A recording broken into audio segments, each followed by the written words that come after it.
ஈரோடு மாநகராட்சிக்கு உட்பட்ட 5வது வார்டுங்க.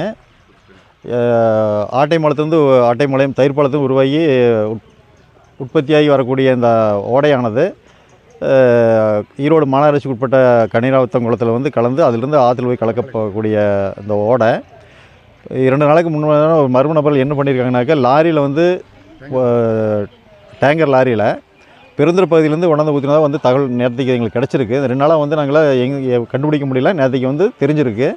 இது வந்து ஸ்டீல் கம்பெனி வந்ததுங்கிறது வந்து எங்களுக்கு ஆய்வில் தெரிஞ்சு வந்திருக்கு.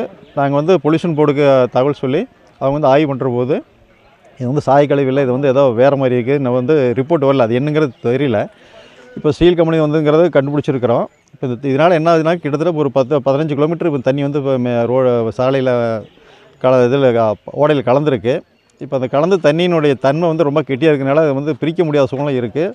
இதில் வந்து அத்தனை மீன்களும் செத்து மிதங்குது. பக்கத்தில் இருக்கிற தண்ணி குடித்த கோழி, ஆடு இல்லாமல் நிறையா வேறு மோஷன் போய் இதெல்லாம் பிரச்சனையாக இருக்குது. இப்போ குடிதண்ணியும் ரொம்ப பாதிச்சிருக்கு. கிணத்துல தண்ணியெல்லாம் இறங்கி கெட்டு போச்சு.